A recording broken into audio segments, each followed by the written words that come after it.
Dubstep. Do you remember that? Damn, it's almost like a dirty word these days. But I remember hearing those early tracks from Scream and Benga and the rest of the Big Apple Records crew and thinking, oh, this is different. Like, it's like actually different.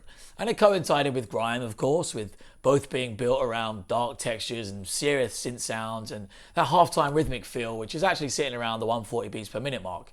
But up until this point, there really wasn't any music out there that sounded like this. I mean, I remember thinking, this is what it must have been like to experience hearing those first hip-hop tracks back in the 80s, or even those up-tempo hardcore and jungle records in the early 90s.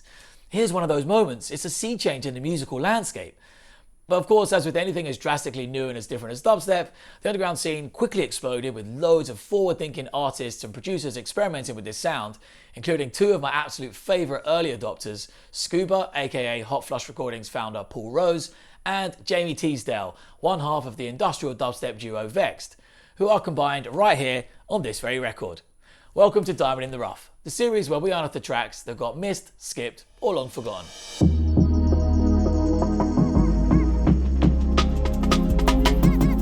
Right, so let's take a look at this record that stood out as being interesting from like an already progressive scene. I mean, it's not much to look at. It's dark and muted cover. It's got the artist name and the record title along the edge here. But this 12 has two tracks from Scuba's debut album, A Mutual Antipathy, but remixed by Martin on side A and Jamie Vex'd on side B.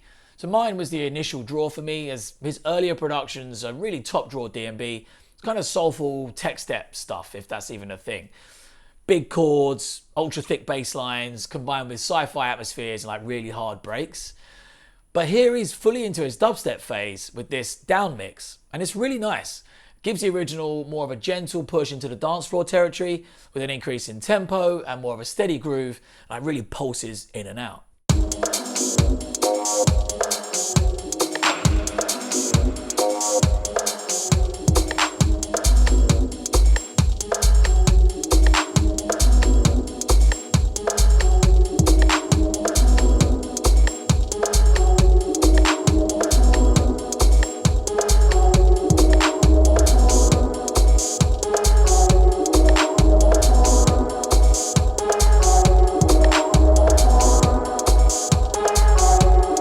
But we're not here to talk about this side though, are we? No, we are not. This is the side that really gets me going. But who even is this Jamie dude? Well, I first heard of Vex'd, the duo he was part of with Roly Porter, I think it was back in 2005 when they released their debut album on experimental label Planet Mu. And if you don't know Planet Mu, I highly recommend taking a look back through their early releases if you like your music electronic and completely insane, but in the best way. Anyway, Vex'd music is kind of like the darkest, hardest industrial dubstep, and you can tell they're both sound designers by trade, as the soundscapes and the textures are just next level. So for Jamie to take on a Scuba track, I was like, this is gonna be epic! And it is, but in a way that I really didn't expect. I mean, the original is like a fantastic, chugging piece of experimental electronic dub.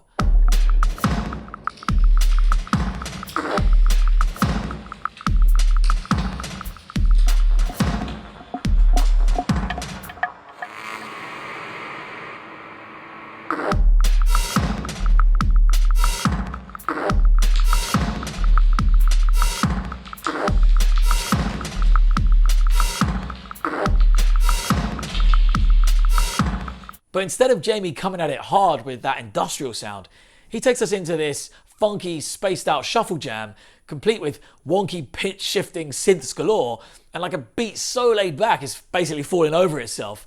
I mean, the swing alone is just glorious. And it's that unexpected delight that makes this one such a diamond for me.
Mate, I told you, that's some serious wonk right there, isn't it? And for more explorations of wonky weirdness, you're just going to want to click here to subscribe, as I've got loads more vids coming soon. Or if you need that hit of wonk right now, simply click here to listen to the track in full, recorded at the highest quality possible from this very record. And I'll see you in the comments.